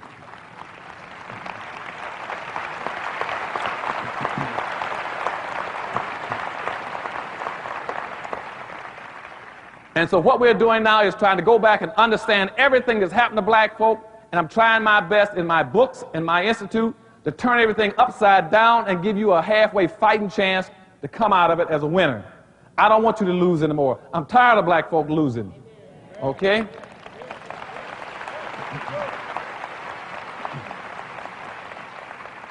So let me finish up this little bit of history and we'll get into the solutions, because I've only got about 38 minutes left. Now here's what happened. So by the 1900s, when Jews began to come into the country, what they were doing then, they came in looking for wealth building opportunities. Go look at all their basic documents for their organizations. They came in looking to build businesses and to find wealth and money. When our organization came in, the Urban League and NAACP, between 1905 and 1912, what they looked for black folk was going back to that old public policy that was set up in 1660 saying black folk should be a labor, subordinated, non-compensated labor class. So what they were looking for us was to do what? Find what? Jobs. Which means you were to be employees. Never employers, but to be employees. And so immediately after the First World War, blacks started getting a little uppity when they came back from World War I. And whites in the South didn't like that, and so you had major conflicts. And so racism intensified in the country. Blacks had farms. Some of the white radical groups started burning their crops. They started lynching on an average of 2 to 3 blacks a day. And they poured kerosene on their cotton and ran blacks out of the South. Those blacks then, by 1920, were moving north. They moved into Gary, Detroit, Philadelphia, Pittsburgh, Buffalo, New York, and went into the factories. And when they started moving out, whites then started working on trying to get a replacement for them. Because at that point in time, black folk could pick on average about 20 pounds of cotton an hour. So whites started inventing a machine. And by 1940s, blacks had invented a machine called a cotton picking machine that can now pick 1,000 pounds of cotton an hour. So by 1947, black folk were obsolete in the South. They no longer needed you in the South. You were through in the South by 1947, machine that replaced you. But all those blacks who drifted north in those big cities had gone into the steel mills, automobile plants, chemical plants, meatpacking plants. And we're doing reasonably well. Blacks did reasonably well in the North between about 1940 and 1966 in those factories. Then all of a sudden in about 1966, guess what happened again? Technology caught up. And black folk went obsolete in the North. And ironically, blacks went obsolete in 1966, right in the midst of the Civil Rights Movement. When Martin Luther King was saying, free at last, thank God we're free at last, he was not talking about black folk. He was talking about, for the first time in history, whites no longer needed black folk. And whites were free. They now had invented a computer. And computer-driven machinery, they no longer needed you. So the factories started closing down in the North at that point in time. And that's when your crime started going up too. Because not only they started closing down and firing blacks in those major cities, but at that point in time, the public policy on black folks shifted to what it is today. Now the old public policy, remember, was that black folk would be an excluded, subordinated, non-compensated, non-competitive managed workforce for the personal comfort and wealth building of white society. They shifted it to where it is today. As soon as black people became obsolete in 1966 in the middle of the Civil Rights Movement, the new policy was this. 3 things that the whites came up with. 1, that no white person in any responsible position will take any responsibility for what's happened to black folk in the past. 2, nobody's going to feel any guilt for what's happened to black folk. And 3, that nobody will approve any programs, public policy that will shift the resources from whites to blacks. That's why they're anti-affirmative action, anti-preference treatment, anti-set-aside, anything else. They're not going to let the wealth shift into the hands of blacks under any circumstance. And so because at that point in time, not only had you become obsolete, but they had you nailed to the wall. And so in the Civil Rights Movement, we had made 3 fatal mistakes by then, and we never knew it. I was the only black in politics in Florida in the governor's office in 1970. Here are the mistakes that occurred. 1 is throughout the Civil Rights Movement, black people never had a plan. Never had a plan in all those years. All they simply do was they ran from one civil rights movement and one demonstration and riot to the next. To this very day, blacks don't have a plan. And whites have had plans on us since 1638. You don't have a national plan. No black in America knows where he's going and how he's going to get there, what he's supposed to do. Can you imagine 36 million people, no idea about what they're going to do? The second mistake we had made is that somehow they thought by taking down the signs over the bathrooms, over the water fountains, or where blacks could sit, somehow you were dealing with racism. They thought racism was the stuff I'm keep telling you about. They thought the slogans were racism.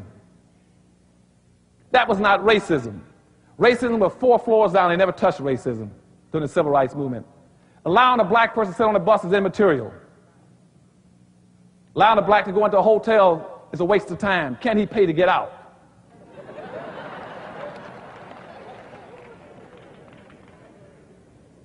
And the third mistake we made was that we never created an institution that would educate our young black kids.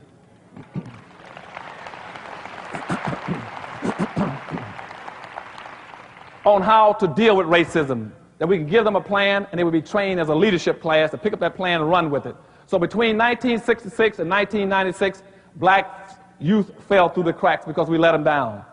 We let them down for a number of reasons. One, because we pursued integration when we should have been pursuing desegregation.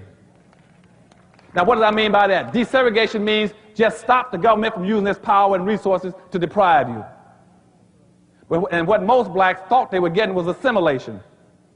Assimilation means they wanted to move in America with whites and disappear, just like the Asians and Hispanics can do. Whites never gave you assimilation. They gave you integration. Integration is another something behind the counter. Integration is a weaker form of segregation. Now you're weaker than you ever were. Remember I told you about the strong will win, the weak will suffer, the majority will win? Integration means that you have now been scattered into pieces. You have no power. Power doesn't come from individuals, it comes from the group. You all should never do anything as individuals. Do it as a group. Okay?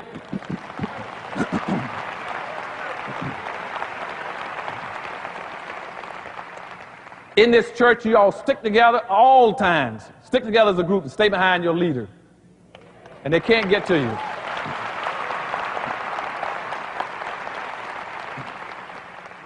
Integration also took away your leadership. The minute you integrated, what you did, you accepted Newt Gingrich and Bob Dole as your leaders. That's why black leadership disappeared.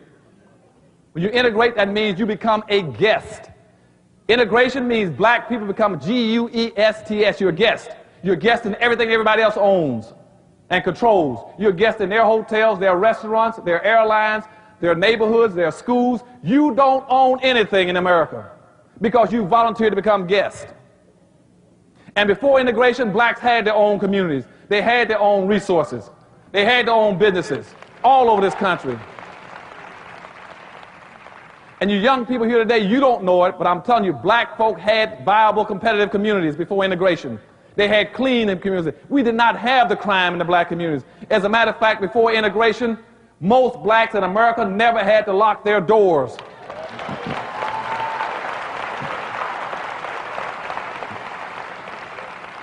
And a part of the problem is we don't lock because we didn't have locks on the doors.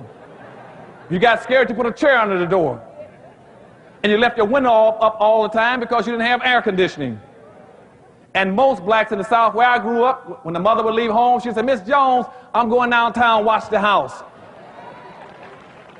And I could walk, as a child, I could walk through almost every house in my neighborhood, through the front door and the back door was open, nobody cared. Or I could go into a house and borrow some sugar and go home, nobody cared. And everybody knew each other. But what they did with integration, they took the Highway Act and said, if you all want to immigrate, you're going to come here without any power and resources. So they took the Expressway of 1952 Act and they drove an expressway through every black community in America. And so now in the city I go to, I can find a black neighborhood by finding the expressway. Either the black neighborhood will be up over it, underneath it, or beside it. And now you have no black businesses. And in North Carolina, where I grew up, my family was the only family that had a part ownership in the only black bus line in the entire United States. We didn't have a bus line with 3 or 4 buses. We had the biggest bus line in the state, and the only one in America for blacks. We had over 500 buses. We service the black neighborhoods and the white neighborhoods. What put us out of business was not Duke Powell, who we put out of business. What put us out of business was integration. Because when Martin Luther King and Rosa Parks integrated the buses down in Montgomery, and black folk wanted to sit on the front of the bus. When they got to North Carolina, the people in North Carolina, the blacks said, we want to sit on the front of the white buses too. And we said, but we don't have any black and the white buses up here. They said, well, get some so we can sit on the front of them. And so we went out of business. We had black cab companies. We had 2 black cab companies, the Harris and Camel City cab companies. They went out of business. You know why? Blacks didn't want to ride in the black cabs anymore. They want to ride in the white cabs. They wanted to ride in the yellow cab and the bluebird cab. We had our own theaters. We had the Lafayette, the Lincoln Theater chain all over America. We had film companies in Jacksonville, Florida. Norman Productions in Jacksonville made black westerns and black love romance films. We had a black studio in Chicago and a black studio here in Hollywood called Hollywood Productions. It was black owned. We made our own films. Now we have no studios, no distribution system, and no theaters. And what I'm telling you all is you're going backwards. We had mattress factories, we had broom factories, we had blacks in the oil drilling companies. We had a black railroad line in Jacksonville, Florida. We had another black railroad company in Oklahoma. And now we have nothing in the entire United States because integration took it away from us. The other thing the integration does for you, you got to understand, integration also is draining your capital. All your money now is moving out of your community into the white community. Okay? Black America right now is the 9th richest nation on earth. We got approximately $380 billion worth of disposable income. We're richer than Sweden, Australia, Canada, Pakistan, India, and all the black African countries put together. But we're the poorest nation on earth because we violate every principle of economics. Your money is supposed to stay inside your community and bounce 8 to 12 times before it leaves.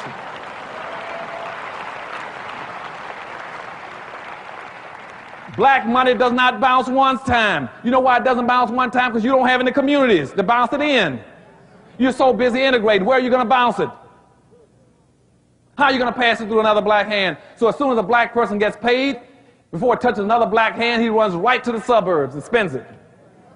He spends 95% of his money immediately outside his own community.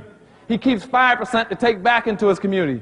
Out of 5% he takes back into his community, he spends 3% of that in non-black owned hands in his own communities. Look around your neighborhood, goes into non-black owned businesses. Only 2% again, only 2% of all the black people in America keep their own money in their own communities. And then out of the 2% they keep, they then take that down to a white bank and put it in the bank, can't even get a loan. And now you're bankrupt. You go bankrupt every 24 hours, this is regular clock, and whites don't take you serious. They know that anybody who goes bankrupt every 24 hours should not be taken seriously. You started raising Cain outside their store, they say, hey, wait a minute, it's 3 o'clock, wait for those blacks, they'll go bankrupt in about another 3 hours.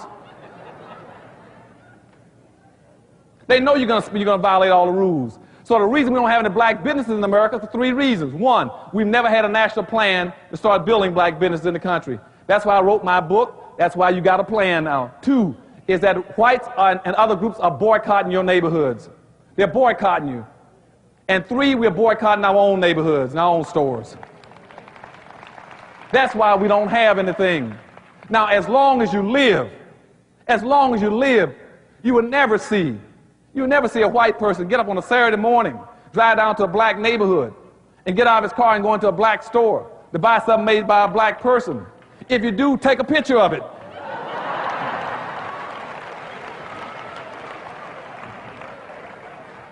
You have something very valuable one day.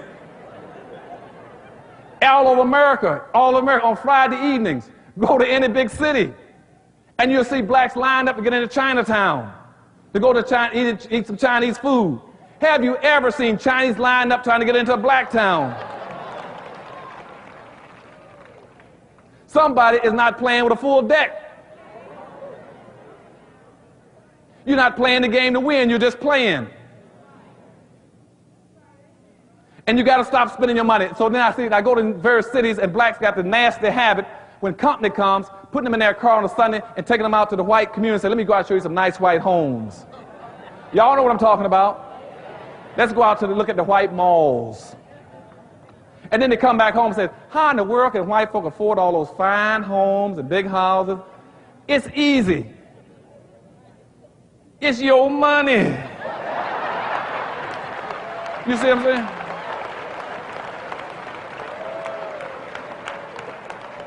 And y'all think I'm teasing. See, they're living off of 2 incomes. They live off 100% of their income and 95% of yours. And you're trying to live off of 2%.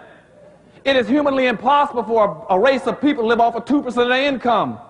And in America, you equate human worth based on what you own. And if black folk don't own 2%, that's why white racists say black folk ain't worth 2 cents. Because we don't own anything, and human worth is equated in this country based on what you own and control. And we violate all the premises of economics. We have yet to learn how to practice group economics. And the last thing about integration is that integration got a quota system, and you need to know this. It's got a quota system. You hear white somebody against quotas, they're wrong. It got a quota system. Anytime you get more than 5 to 8% of blacks involved in anything, whites are going to put up chains. They're going to stop you. If more than 5 to 8% of blacks move into their community, they're going to put their house up for sale. If more than 5% of blacks, 8% of blacks go into their schools, they're going to pull their kids out of school. If more than 5 to 8% of blacks come into their businesses, they're going to move the business out of town, cross town, out of the country. If more than 5 to 8% of blacks come into their association, they'll resign. They got a quota system. And people say, well, blacks are against affirmative action. No, they're not against affirmative action. They're against affirmative action for you. You see, they say, well, they're against the set-aside. Racism is nothing but preferential treatment for whites. They say they're against preferential treatment. You hear them say they're against set-asides. Jim Crow was nothing but a 100-year set-aside program for whites, where they set aside the best restaurants, the best food, the best schools for whites. They say they're against quotas. You got a quota system, I told you, in the immigration laws. Today, you still are a planned minority. You can't win. So now let me get to some solutions for you very quickly, my few more minutes I got left. What we're going to do across this country now is what's called Powernomics. That's a new book coming out called Powernomics, Unleashing Black America's Potential. It's a follow-up to the book Black Labor, White Wealth. It'll show you in very specific terms what you got to do to be competitive. The things we got to focus on is in broad categories with specific principles. The first is the community. You cannot do anything unless you have a community. Your community is your social cohesiveness. The only power, the potential that black people have in America is your social, racial cohesiveness. If you don't have that, you have no power. Forget about everything else. That's a fact of life. You got to have a community, because the community will give you your businesses. It'll give you your sales opportunities in your markets. Now, how do you develop communities? The first thing you must do is stay out of all cross-purpose issues. Cross-purpose means horizontal issues. Don't get involved in any horizontal issues. Let me explain it to you. I see the puzzlements in your eyes. First, racism is vertical. Remember this. Racism is straight up and down.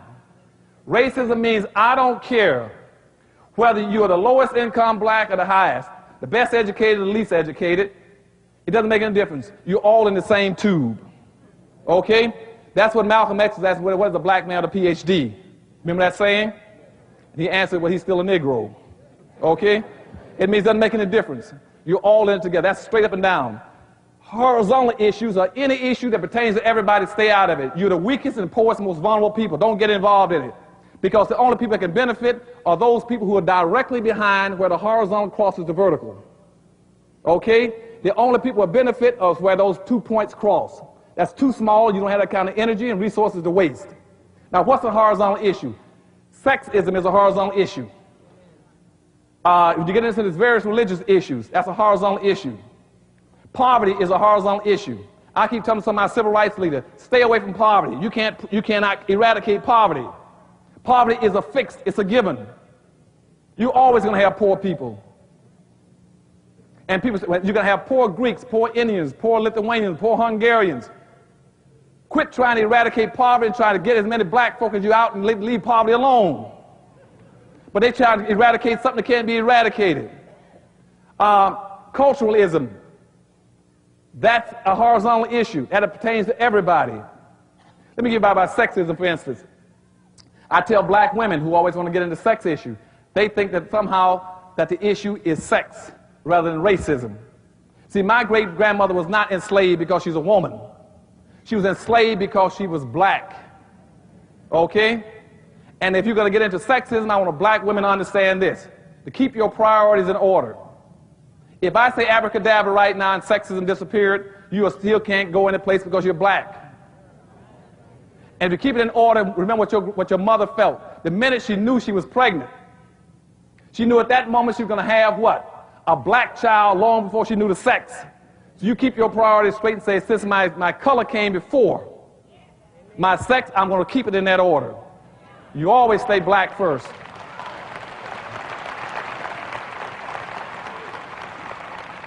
So stay out of those cross prepositions. I'll explain out the next time I come back out here on a Powernomics workshop or something. But that's very important. I can show you all the problems you got with that. And see, but once you stay out of those horizontal issues, like I tell some of my Muslim friends, I said, don't be worried about pushing Islamic faith. Push your skin color first and stay aligned with your people.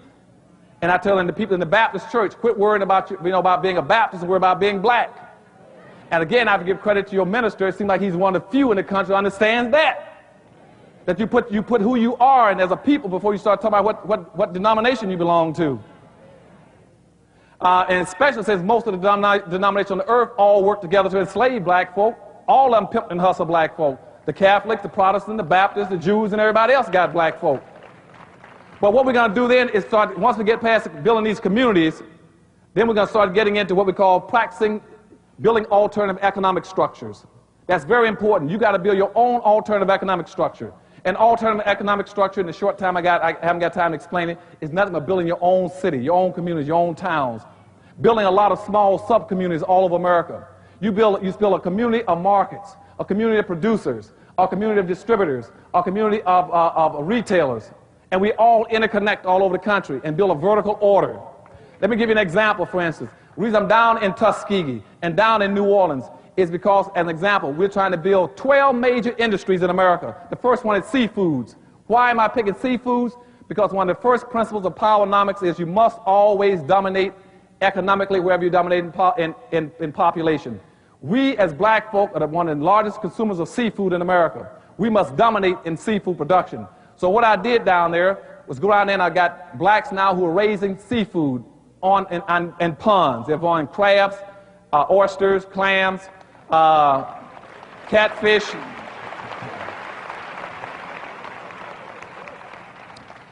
trout, and bass. I'm building 1,000 acres of sea ponds, food ponds, aqua ponds, where they're raising seafoods.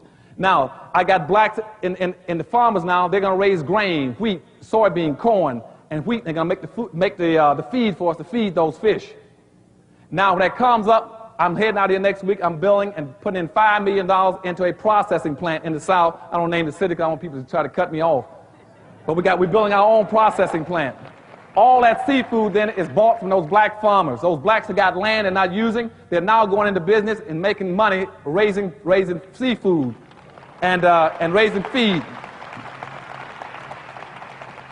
And blacks are now going to be hauling that feed over those ponds. And I'm asking for people to raise the money to build the ponds. And we already got about 5 ponds coming up already. And now, when it comes up, all that seafood's been picked up and shipped to our plant. And in our plant, as I say, the plant's cost almost $5 million, $4.5 million to $5 million. We already got $30 million worth of sales already on the books going through the plant. Okay?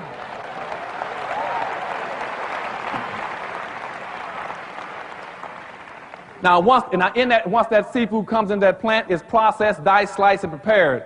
And then it's shipped out of there up north. I've identified 12 major cities in the north where I'm building receiverships, distributorships for that seafood to be trucked up to and sold out of there. Detroit, Michigan, New York, Philadelphia, Pittsburgh, Houston, Oakland, California, and New Orleans. And people ask me about Los Angeles. Now, when the food gets there, we're going to have a freezer where all that food is stored. And then we're setting up franchises, fast food franchises, that food would then be transferred over to restaurants. Now, we got the prototype restaurants up now in South Dade. 2 restaurants. They are fast food restaurants called Fish Cities. They're selling the fish and all kind of seafoods with a special kind of menu.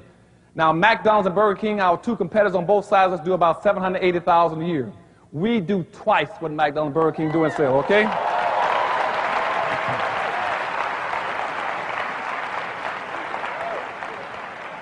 Our stores sell $1.5 million. They're doing $1.5 million a year, both stores. And our stores, we got traffic around our stores 2 blocks long, 24 hours a day around the store. And they're all black owned. So they can't cut us off. I got us locked in from the seafood to the grain, all the way to the restaurants and the market. Okay?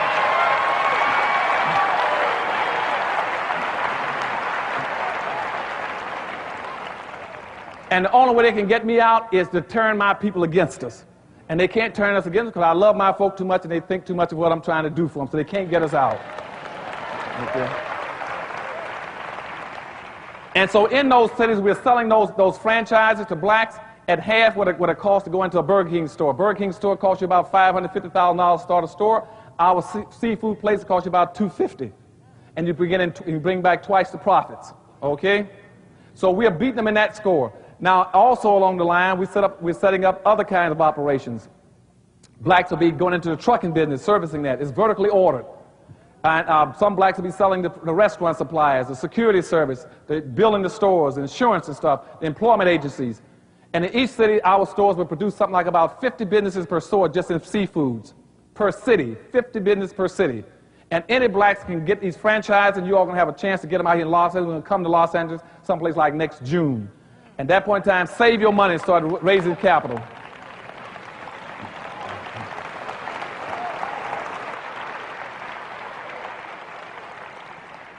Now, I'm telling you what we're doing out in New Orleans, so you know that down in New Orleans, we don't have one black tourist area in America. And again, I want my people to come together and build a community. So when I was down in New Orleans, I was going through the black community trying to find the old black community.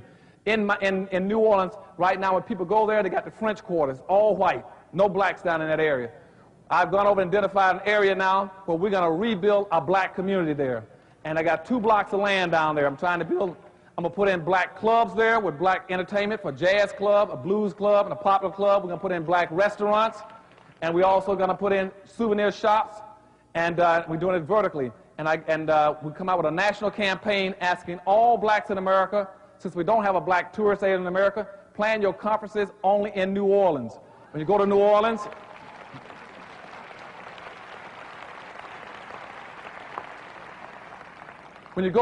I'm asking blacks down there to save your money and help me buy some mini buses.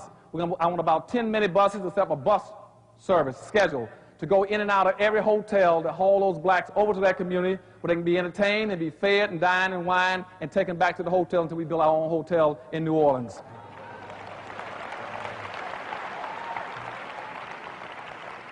New Orleans has about a 67% black population. They don't own anything in the whole city. And we're going to change that and turn it around. That's what I was in New Orleans for, and we're getting it together real fast. We're getting all kind of support. Not only all support from blacks, I got a lot of whites all over the country trying to help us too. They understand the need. So get one thing clear now. All whites are not bad. That's what I'm saying. We got a heck of a lot of whites that are helping us all over the country trying to solve this problem.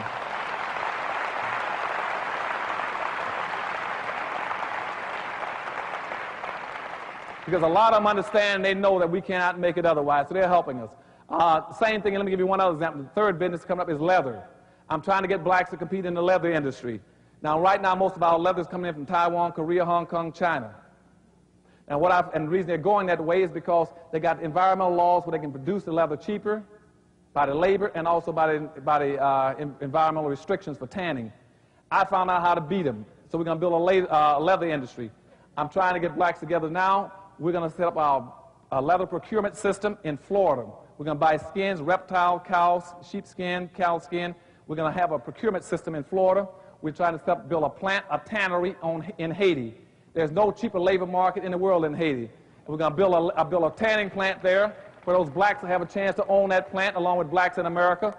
And while the Asians are shipping their leather to Hong Kong and China to be processed, which will take 60 days, I can ship mine over there in 3 days in Florida and get it tanned and get it back. Okay.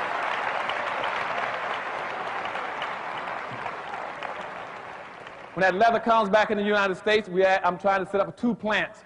One plant in New York and one in Pittsburgh, where blacks will own a plant. It's a cut and sew operation. That leather come in there, they can produce at least 5 different kinds of leathers. Leather for furniture, leather for shoe leather. They're going to produce utilitarian leather, also wear leather, purse bag, and belt leather. Okay?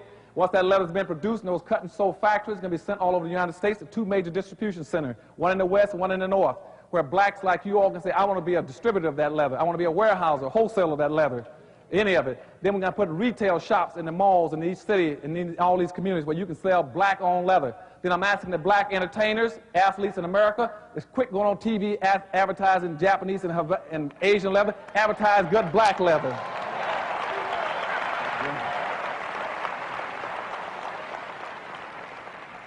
And so we're going to build a leather industry where you have your own chances, your own industry, and own your own businesses. And as I said, we're going to sink our roots into the ground and grow tall and strong, and nobody can pull us up. And we're going to have our own communities built around our own industries. And each and every one of you have a chance to go into your own businesses where you'll be dependent upon the black above you and the black beneath you. To depend on them, okay? Buy from your own people, trust and love your own people, because nobody else cares about you. You don't have any incentives or interest in black folk in America anymore.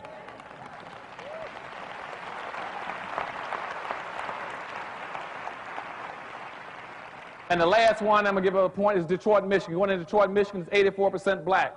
Now I go into the city, they got a black mayor, a black city council, a black board of education, and a black school superintendent, and a black police chief. They said, Dr. Anderson said, since you're here, we're going to give you a trophy and a plaque. Say something nice to us. I said, first of all, if I say something nice, what are you doing for black folk in the city? They said, we got an office of minority business. I said, you got an office of minority business? They said, yeah. I said, that's the first office you should have closed down. You got an 84% black city. You got an office of minority business for black folk? They said, yes. I said, somebody is not, the light's on, but nobody's home. The first thing you must learn is when you become the majority, you must act like the majority. You see what I'm saying? In Detroit, Michigan, they just reversed. You got an 84% black city, and you got and a 3% white population. The blacks are acting like they're the minority, and then when they're the majority, and the white minority is acting like they're the majority. So everything downtown is owned by whites, everything in the city is owned by whites. Blacks own nothing. And because the blacks can't get their mentality straight about learning how to practice and learn how to win. And so I go look at the contracts for services and goods in a city like Detroit, 97% of everything in Detroit for services and goods and contracts go to whites, and the city is 84% black. Because blacks don't understand that they'll still be winning. And I told them, I said, first, they said, what would you do? I said, first of all, I would sue all of you.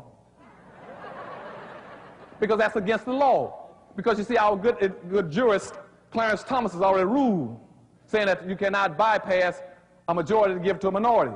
You all got to get tricky. When you become the majority, you practice that. Say, oh, we're the majority now. You see? When you build these communities, you become the majority. And you start to winning. Because remember, the majority wins, the minority loses. And every time you use the word minority, you say, I'm a loser. It creates a negative mindset. Quit putting that negative mindset in your children's head. And say, when you become the majority, we're going to win. And so therefore, I say, I'll take all of you to court. And the same thing in Washington, D.C. Washington, D.C. is 77% black. And the white developers just went to court to sue blacks in Washington, D.C., saying that they want that the 20% set aside for minorities in the water system there is unfair for to be giving minorities anything. And I agree. I said, you're right. I said, because the whites are the minority. And would you all believe that blacks, they're fighting to preserve a minority program in a city where they are the majority? Because they can't switch gears. And so what's happening in this country now is now people have become paralyzed. They're just like a deer standing on the highway at night in the bright headlights of an oncoming truck. They can't figure out what it is, paralyzed, standing there frozen and getting run over. So what's frozen them is this whole concept of a colorblind society. You do not live in a colorblind society. What that whole concept means is let's pretend that we're colorblind and don't see black folk. Now, that concept came out of one of the think tanks again. And the think tanks came up with this solution, say, how do we maintain this inequity where whites are 50-foot giants and blacks are 1-foot midgets? They say, pretend that everything that black folk want, that you've already given it to them. They say they want freedom, say abracadabra, you got it.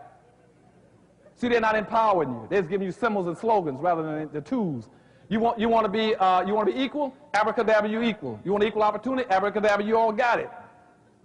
And so now all the conservative elements in this country have figured out if they go back and take the language of the civil rights movement and use it against black folk can't move. because black folk can't figure out what to do, like that deer on the highway. If forward discrimination took them too far into the garage, the only way you can get the car out of the garage is put it in reverse. They said, no, y'all can't put it in reverse. That's reverse discrimination. We admit that we use forward discrimination to get it in there, but y'all can't use reverse discrimination to get it out. You see? So therefore, you got to keep the car in neutral. And we got to have a race-neutral society now. And that way, however things exist now, it is stuck and frozen like that. And let's pretend we're a colorblind society. And so consequently, nobody wants to look after my people anymore. They just stand there frozen on the highway. And I'm very much concerned. I got all kind of plans on the Powernomics, how we can solve some of these problems. Same thing in politics. In politics, start teaching your people to be responsible. And don't vote for anybody who runs for office, green, yellow, black, if he would not deliver back to the black community. Okay?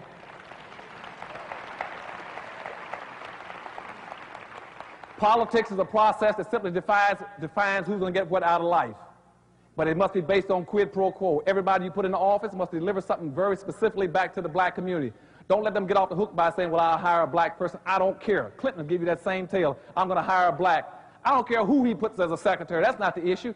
What is the black community going to get back in return for its vote? And that's why they keep sucking you don't ever get anything. Because we don't raise Cain. It must be quid pro quo, something for something. If we give you something, you owe us something back to the race. And that's why the last election, I was Clinton's political advisor in Maryland. Clinton got 41% of the white vote, 42% of the Hispanic vote, and 43.4% of the female vote. But 92% of the black vote ain't done anything for blacks yet. Because nobody wants to do anything for us because we don't demand and insist on it. And you must hold everybody accountable. If a black person runs for office, you go after him and take him out of office too. Any way you can, okay? I know my time is up. I've been watching my clock. My time is just about up, but I would spend a lot of time teaching you how to play politics. There are a lot of rules in Powernomics. But the thing I'm telling you in conclusion is everything you do, play it to win.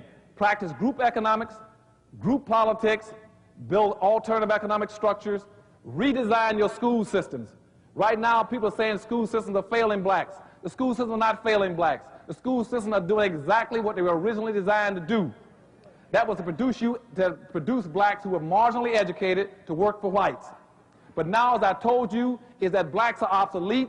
They don't need your kids anymore. They don't need half-educated kids anymore.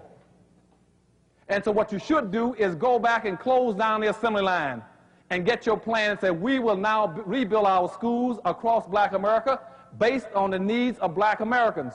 In other words, what I'm saying to you is this. If I told you all right now we were going to the moon, and we agreed to go to the moon, now our schools will know what to do. Because now they say if black folk going to the moon, you see, you got some direction. And now the school system say, well, now we got to produce more mechanics and more astronauts and more physicists and biochemicals. We got to prepare for that. But right now the school system is still operating the way they were designed in 1867, was to produce black folk who were marginally educated people. And nobody wants our kids. Our kids keep telling you all that. That's why right now in the large cities, 65% of all the black kids that start nursery school never graduate from high school. They're telling you something, you're not listening. They're saying you're dysfunctional. There's no use in going to school. The school doesn't mean anything. There are no businesses in my community. There's no health. There's nothing in my neighborhood worth staying into. Go back and develop a national plan about where your people want to go, and then transmit that plan to every black individual, every black corporation, every black association. And then we can do it. We got the expertise, we got the skills, we got a little bit of money, and the last thing we got to do is get rid of a lot of our black leadership. Okay?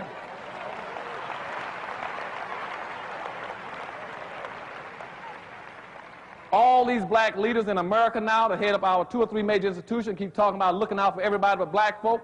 You tell them that day is over. Nobody's going to sell black folk anymore.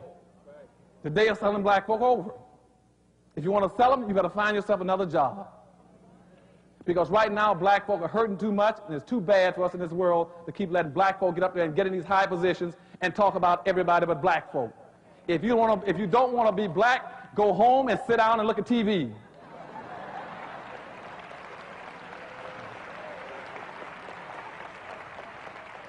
And I tell all my friends, even those who look at the rainbow, talking about a rainbow coalition, as I'm telling you, there is no blackness in the rainbow. And if you want a rainbow, look inside my race and you'll find it. Look at this beautiful rainbow of people. All the colors you want. There's my rainbow. And I love you all and thank you very much.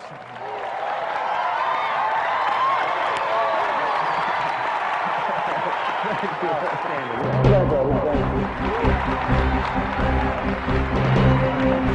you.